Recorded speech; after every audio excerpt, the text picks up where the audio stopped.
Hello అందరికీ, ఇవాళ మళ్ళీ కొత్త రెసిపీతో మీ ముందుకు వచ్చాను. మటర్ వడలు, పచ్చి బఠానీ వడలు కొత్తగా ట్రై చేశాను. ఎక్కడ నేను చూడలేదు, బట్ ఇంట్లో చాలా బఠానీలు ఉన్నాయి. ఇవి ఏం చేయాలో తెలియక ఇలా వడలు చేస్తే ఎలా ఉంటుంది అని కొత్తగా ట్రై చేశాను. మామూలుగా ఇంట్లో మనం పెసరపప్పు వడలు ఎలాగ వేసుకుంటామో అలాగే వేశాను, గారెల్లాగా. పచ్చి బఠానీ తీసుకొని కడిగి పక్కకు పెట్టి ఇలా కట్ చేసిన ఆనియన్, 4 పచ్చిమిరపకాయలు వేసి ఫస్ట్ మిక్సీ పట్టాను. తర్వాత కొంచెం కరివేపాకు కూడా వేసి ఇట్లా ఫైన్ పేస్ట్ చేశాను. కొంచెం వాటర్ చూసుకుంటూ వేయండి, ఒకసారి పోసేస్తే మళ్ళీ బాగా వాటర్ అవుతుంది.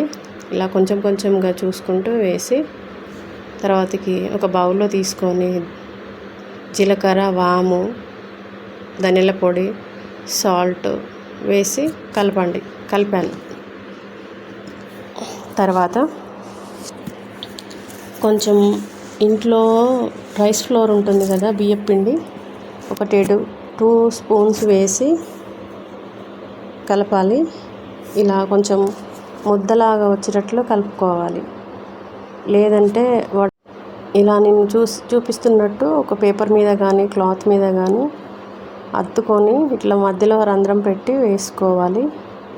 నేను కవర్ మీద వేసాను, కొంచెం వడల్లా ఉంటాయి, చుట్టూ బాగా కాలుతుంది అనేసి ఇలా కవర్ మీద పెట్టి వేసాను. ఇలా ఆయిల్లో వేసానో లేదో చూడండి ఎలా పొంగుతున్నాయో మంచిగా.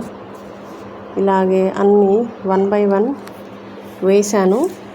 బట్ ఓన్లీ బియ్యం పిండి వల్ల వేసిన వడలు వేసినట్లే మొత్తం విచ్చుకుపోయాయి, సరిగ్గా రాలేదు.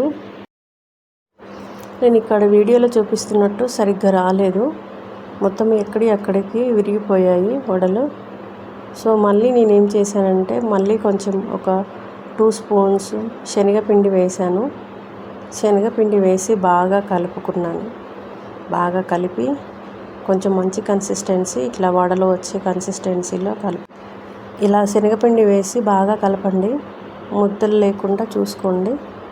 ఇలా ముద్దలు ఉంటే మళ్ళీ ఆయిల్లో వేయగానే పేలి మొహం మీద పడతాయి. ఇలా మళ్ళీ వేసేసాను. శనగపిండి కలిపాక చాలా బాగా వచ్చాయి నీట్గా, గారెల్లాగా కాకుండా వడల్లాగా కాకుండా టేస్ట్ మాత్రం సూపర్గా ఉన్నాయి. ఇంట్లో ఉన్న వాటితో ఇలా ఈజీగా చేసుకోవడం చాలా మంచిగా అనిపిస్తుంది. ఫైనల్గా ఇలా సాస్తో ఎంజాయ్ చేయొచ్చు. ఇలా